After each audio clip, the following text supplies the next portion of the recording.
नमस्कार दोस्तों, मैं डॉक्टर नम्रता श्रीवास्तव अपने चैनल में आपका स्वागत करती हूँ। दोस्तों, थायराइड की बीमारी एक लाइफस्टाइल बीमारी है और इसके मरीजों की संख्या दिनों दिन बढ़ती चली जा रही है।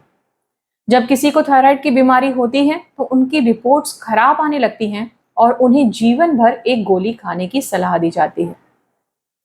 कभी कभार तो ऐसा होता है कि अगर आप गोली खा भी रहे हैं तो थायराइड से संबंधित जो लक्षण होते हैं उनमें आपको कोई कमी नहीं दिखाई देती और जरा सी लापरवाही और आपकी रिपोर्ट खराब आने लगती है। तो आज के वीडियो में हम जानेंगे कि किस तरीके से जो थायराइड के पेशेंट्स हैं, चाहे वो हाइपरथायराइड हो या हाइपोथायराइडिज्म, वो इस मेडिसिन डिपेंडेंसी यानी जीवन भर जो दवा की निर्भरता है उसको कैसे समाप्त कर सकते हैं। किस तरीके से वो अपने को पूरी तरीके से स्वस्थ महसूस कर सकते हैं और अपने को सही रखने के लिए कौन कौन से ऐसी छोटी छोटी तरीके हैं उनको अपनाकर थायराइड की बीमारी को आप मात दे सकते हैं। तो आज का वीडियो आप सभी के लिए बहुत ही इंफॉर्मेटिव होने वाला है। आप वीडियो को पूरा देखिए। अगर अच्छा लगे तो अपने फ्रेंड्स और फैमिली में शेयर करना मत भूलिएगा और मेरे चैनल को सब्सक्राइब जरूर कीजिएगा। तो चलिए शुरू करते हैं।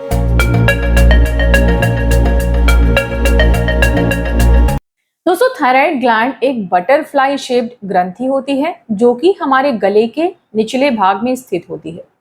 ये एक अंतःस्रावी ग्रंथि है, यानी इसमें से कुछ हार्मोन्स रिलीज होते हैं और वो हमारे ब्लड में रिलीज हो जाते हैं। बेसिकली इसमें दो मेन हार्मोन्स होते हैं, T3 और T4। T3 का फुल फॉर्म होता है ट्राई आयोडोथायरोनिन और T4 का फंक्शन होता है, वो होता है थायरोक्सिन। इन दोनों हार्मोन्स की वजह से ही हाइपरथायराइडिज्म या हाइपोथायराइडिज्म नाम की कंडीशंस उत्पन्न होती हैं। यानी कि अगर हमारा थायराइड जरूरत से ज्यादा काम करने लगता है, ओवर एक्टिव हो जाता है, तो जो कंडीशंस उत्पन्न होती हैं उसे कहा जाता है हाइपरथायराइडिज्म।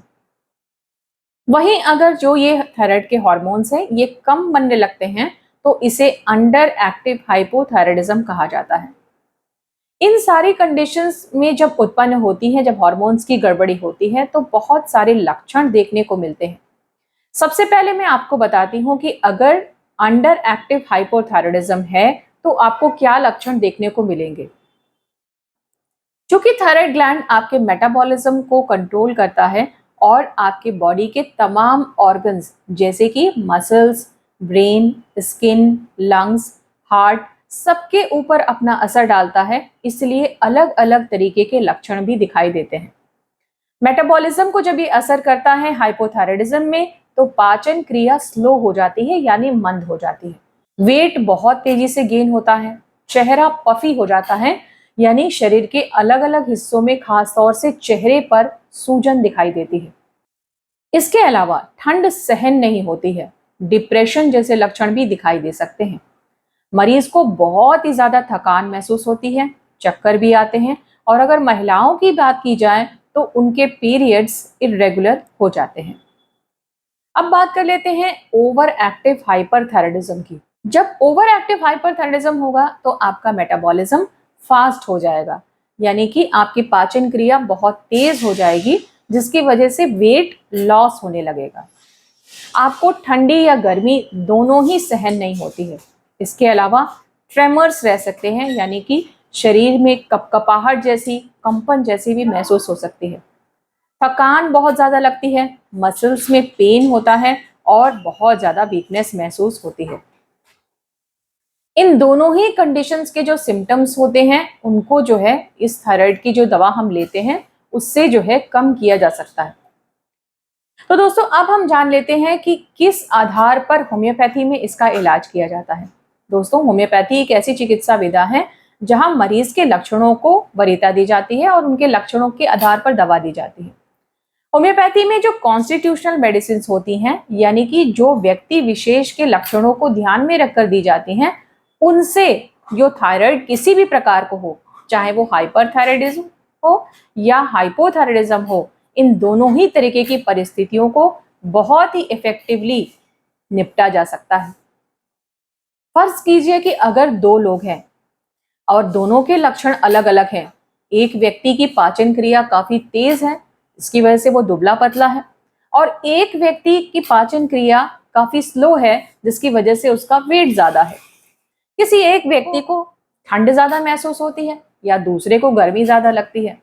इसके अलावा उनकी शारीरिक बनावट अलग अलग है, उस व्यक्ति की सोच और उसकी जो इमोशनल जो स्टेबिलिटी है वो अलग अलग है। तो फिर आप ही बताइए कि दोनों लोगों की दवा सेम कैसे हो सकती है। और इसी इंडिविजुअलिस्टिक आधार पर ही होम्योपैथिक दवाइयां काम करती हैं। उस व्यक्ति के मानसिक स्थिति को, जैसे कि वो कितने स्ट्रेस में है, चिंता, तनाव, फिक्र, डर, इन सब एस्पेक्ट्स को भी होम्योपैथी में बहुत ज्यादा वरीयता दी जाती है।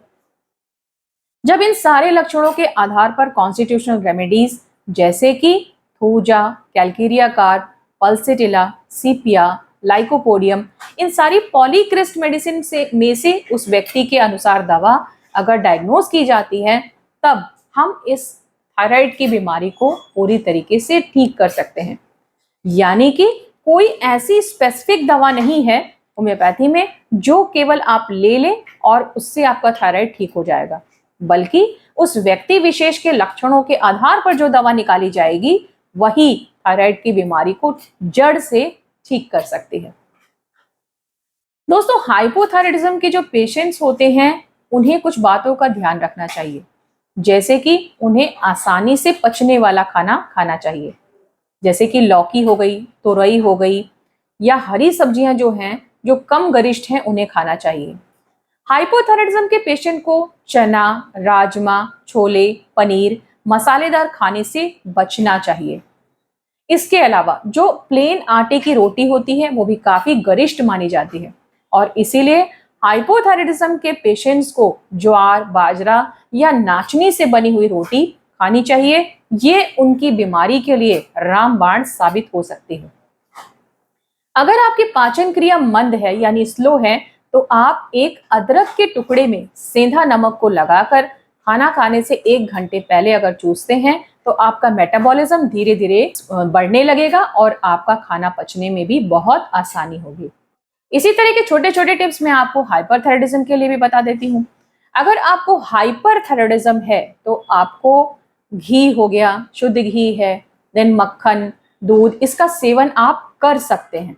इसके अलावा आप मुनक्का ले सकते हैं, आंवले का मुरब्बा ले सकते हैं, इससे भी आपको काफी बेहतर महसूस होता है, काम करने की अच्छी ताकत मिलती है। इसके अलावा हाइपरथायराइडिज्म के पेशेंट्स को उपवास नहीं करना चाहिए और इसके साथ ही साथ उन्हें ज्यादा मेहनत वाला काम, ज्यादा हार्ड वर्क नहीं करना चाहिए। जितना हो सके अपने को तनाव से दूर रखने की कोशिश कीजिए। ये एक ऐसा रामबाण उपाय है जो कि हाइपर और हाइपो दोनों तरीके के थायराइड के पेशेंट्स पर लागू होता है। क्या आप जानते हैं कि अगर आपकी सोच में बहुत गड़बड़ी है, जैसे कि आप ज्यादा चिंता, फिक्र, तनाव, स्ट्रेस लेते हैं, तो इनसे आपके जो ग्लैंड्स हैं, जो आपके एंडोक्राइन ग्लैंड्स हैं, उनकी फंक्शनिंग पर बहुत असर पड़ता है। इनकी फंक्शनिंग या तो बहुत स्लो हो जाती है या तो बहुत फास्ट हो जाती है। इसलिए अगर इन दोनों ही बीमारियों को ठीक रखना है तो आप जरूरी है कि आप अपने जो सोच है उसको पॉजिटिव रखें और कुछ ना कुछ पॉजिटिव चीजें करने का प्रयास करें। किसी न किसी हॉबी को इंक्लूड करें अपनी लाइफ में, साथ ही साथ योगासन करें ताकि आपका माइंड हेल्दी हो, आप फिजिकली फिट हो और आपके ग्लैंड्स भी अच्छा काम करें। तो उम्मीद करती हूँ दोस्तों कि आज का थायराइड के ऊपर बेस्ड वीडियो आपको बहुत पसंद आया होगा और आज आपने बहुत सारी ऐसी महत्वपूर्ण छोटी छोटी बातें सीखी जो कि थायराइड की बीमारी को ठीक कर सकती हैं और अगर किसी पेशेंट को ये है तो उसको एक नॉर्मल लाइफ जीने में मदद कर सकती हैं। वीडियो अच्छा लगे तो जरूर लाइक कीजिएगा, मेरे चैनल को सब्सक्राइब कीजिएगा और शेयर करना बिल्कुल मत भूलिएगा। फिर मिलूंगी आपसे ऐसी ही कुछ काम की जानकारी लेकर। अपना बहुत ख्याल रखिएगा। जय हिंद, वंदे मातरम।